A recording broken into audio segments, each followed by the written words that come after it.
नमस्कार, जेतू जेतू हिंदू राष्ट्रम या यूट्यूब चॅनलवर आपलं पुन्हा एकदा स्वागत। बंधू भगिनींनो, प्रयागराज येथे महाकुंभ होत आहे, पण आपणास ठाऊक आहे का हा कुंभमेळा का होतो?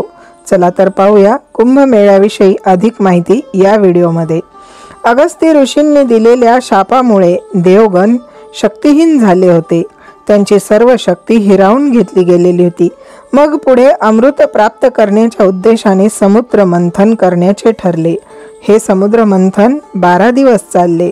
समुद्र मंथनाचे ते 12 दिवस म्हणजे पृथ्वीवरील 12 वर्ष आहेत। अमृत प्राप्त झाले आणि मग ते अमृत प्राप्त झालेले अमृत दानवांपासून लपवून ठेवण्यासाठी देवांनी अमृत कुंभ घेऊन पलायन केले।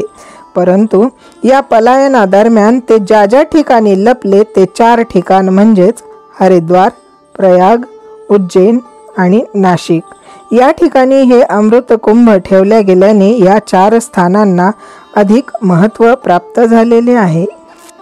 हे देवगण या 4 ठिकाणी ज्यावेळी थांबले त्यावेळी असणारे ग्रह योगावर पुढे कुंभमेळा भरू लागला। रवी, चंद्र, गुरु हे गोचरमध्ये विशिष्ट पद्धतीने योग जुळून येतो आणि त्या योगावर त्या ठिकाणी कुंभमेळा भरतो। कधी 6 वर्ष, कधी 12 वर्ष तर कधी 144 वर्षांनी हा योग येत असतो। जर असा योग 6 वर्षांनी आला तर त्याला अर्ध कुंभमेळा असे म्हणतात। जर असा योग 12 वर्षांनी आला तर तो पूर्ण कुंभ म्हणून ओळखला जातो आणि जर का असा योग 144 वर्षानंतर आला तर तो महाकुंभमेळा ठरतो। आता येणारा या वर्षातील हा कुंभमेळा जो प्रयागराज येथे भरत आहे तो महाकुंभमेळा आहे। म्हणजेच हा योग तब्बल 144 वर्षानंतर आलेला आहे।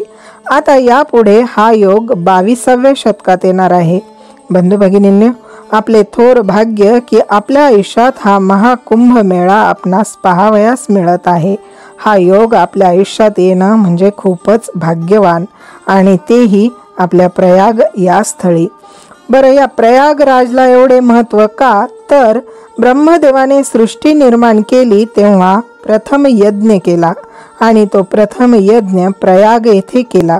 प्र म्हणजे प्रथम, याग म्हणजे यज्ञ, म्हणून त्या स्थानाला प्रयाग हे नाव पडले। या त्रिवेणी संगमात जर आपण या कुंभ पर्व काळात स्नान केलं तर मोक्ष प्राप्ती होते। कळत नकळत केलेली सर्व पापे नष्ट होतात। मोठमोठ्या तपस्वी साधू संत यांनी स्नान करून पवित्र झालेल्या या जलामध्ये आपण स्नान केल्यास तेच सिद्धी आणि साधनेचे फळ मिळते। हा कुंभमेळ्याचा पर्व काळ 1 महिना असतो, परंतु आपण वर्षभर कधीही तिथे जाऊन स्नान केले तरीही उत्तमच। महाकुंभ मेळ्याच्या या पर्व काळात तपस्वी साधू संत यांचाच मान आणि अधिकार असतो। आपण उगीच गर्दी करून त्यांच्या कार्यात अडथळा करण्याचे काहीही कारण नाही। त्यामुळे दुरूनच त्यांचे दर्शन घ्यावे आणि वेळ मिळेल तेव्हा या संगमात स्नान संध्या करावी। या पर्व काळात पिंडदान श्राद्ध कर्म केले तर पितरांनाही मोक्ष प्राप्ती होते आणि आपल्यावर असणारा पितृदोष कमी होण्यास नक्कीच याचा लाभ होतो। बंधू भगिनींनो, तर अशा या सुवर्ण संधी म्हणा किंवा अमृत संधी म्हणा, हवं तर याचा सर्वांनी अवश्य लाभ घ्यावा। माहिती कशी वाटली कमेंटमध्ये अवश्य कळवा। आपल्या चॅनलवर नवीन असाल तर जयतू जयतू हिंदू राष्ट्रम या यूट्यूब चॅनलला सबस्क्राईब अवश्य करा। चला तर पुन्हा भेटू पुढील व्हिडिओमध्ये। नमस्कार।